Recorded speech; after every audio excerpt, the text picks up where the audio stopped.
This channel does not promote any violent, harmful, or illegal activities. All content provided by this channel is meant for an educational purpose only. বিদ্যুৎ চেয়ে জুটেছে গুলি, থমথমে মানিকচক। 12 ঘন্টা মানিকচক বন্ধের ডাক দিয়েছে বাম কংগ্রেস জোট। অন্যদিকে বাসিন্দাদের আতঙ্ক, পুলিশের ভয়ে ঘর ছাড়া অনেকেই। এলাকায় চলছে পুলিশের টহল, রাস্তাঘাট বাজার সবই জনশূন্য, বন্ধ দোকানপাট।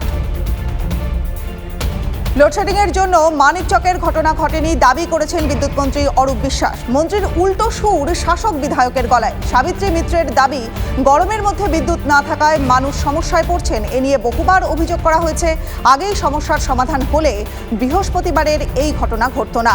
মন্তব্য মানিকচকের বিধায়কের। কুলতলির সাদ্দাম অবশেষে পুলিশের হেফাজতে, কিন্তু ঘরের সুড়ঙ্গ কেন খালে মিশল কাটছে না রহস্য। তাকে আশ্রয় দেওয়ার অভিযোগে হেফাজতে সিপিএম নেতা মান্নান খানও। সাদ্দাম সমাজসেবী, মানুষের সেবা করেন, তাই পুলিশে যাওয়ায় মানুষজন এগিয়ে যান। আদালতের দাবি সাদ্দামের আইনজীবী। সাদ্দামকে বাগে পেলেও কোথায় সোনারপুরের জামাল সর্দার? বৃহস্পতিবার রাত পর্যন্ত জামালকে ধরতে পারেনি পুলিশ। জামালের পোষা কচ্ছপ উদ্ধারে দফায় দফায় বাড়িতে আসেন বন দপ্তরের কর্মীরা, তবে তালা বন্ধ থাকায় ফিরে যান। জামালের কুকীর্তি সামনে আসার পরে তার বিরুদ্ধে জোর করে জমি দখলের অভিযোগ তুলেছেন এলাকার বহু মানুষ। অ্যাসিড হামলা থেকে বন্দুক নিয়ে হানা আরও অভিযোগ জামালের নামে। ফের মুর্শিদাবাদের শুট আউট। বহরমপুর থানার কাজীপাড়ায় চলল গুলিবিদ্ধ ঈদ মোহাম্মদ নামে ব্যবসায়ী। মুর্শিদাবাদ মেডিকেল কলেজ হাসপাতালে চিকিৎসাধীন। বাইকে এসে 8 থেকে 10 জনের দুষ্কৃতী দল হামলা চালায় বলে অভিযোগ। জমি সংক্রান্ত পুরনো শত্রুতা এবং ব্যবসায়িক বিবাদের জেরে এই ঘটনা বলে দাবি আক্রান্তের। সবকা সাথ সবকা বিকাশ স্লোগান নিয়ে বঙ্গ বিজেপিতে আড়াআড়ি দুই ভাগ। শুভেন্দুর পাশেই দাঁড়াচ্ছেন অর্জুন সিং, তথাগত রায়।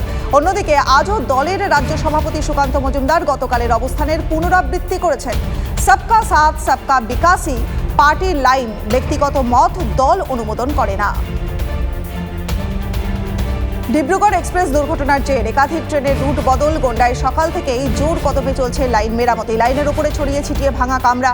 ট্রেন বিপর্যয়ে এখনো পর্যন্ত 3 জনের মৃত্যু। গত মাসেই হয়েছিল কাঞ্চনজঙ্ঘা দুর্ঘটনার 1 মাস যেতে না যেতেই উত্তরপ্রদেশের গন্ডায় ডিব্রুগড় এক্সপ্রেসের 12টি বগি লাইনচ্যুত। দুর্ঘটনার পিছনে কি রয়েছে কোনো নাশকতা? বেলাইন চণ্ডীগড় ডিব্রুগড় লোকো পাইলটের মন্তব্যে তুঙ্গে জল্পনা। ট্রেনটি লাইনচ্যুত হওয়ার আগে বিস্ফোরণের মতো বিকট শব্দ শুনতে পান। দাবি লোকো পাইলট ত্রিভুবনের। দুর্ঘটনার সঠিক কারণ জানতে শুরু হয়েছে তদন্ত।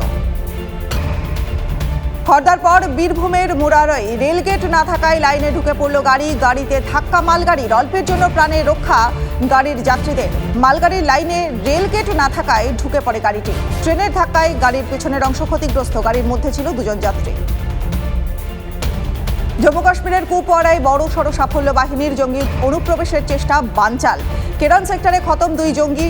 বাহিনী সূত্রের দাবি, কেরান সেক্টর দিয়ে অনুপ্রবেশের চেষ্টা করেছিল জঙ্গিরা। দেখতে পেয়েই শুরু হয়ে যায় গুলির লড়াই। মৃত্যু 2 জঙ্গির।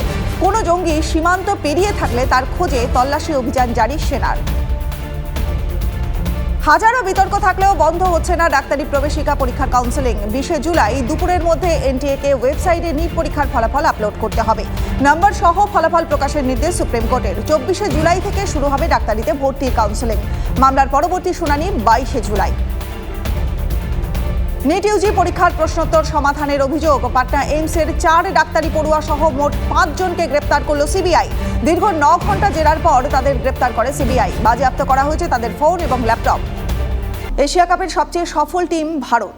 আজ হরমনপ্রীত স্মৃতিরা নামছেন পাকিস্তানের বিরুদ্ধে। এই ম্যাচ ঘিরে কম উত্তেজনা নেই, তবে ভারতই ফেভারিট।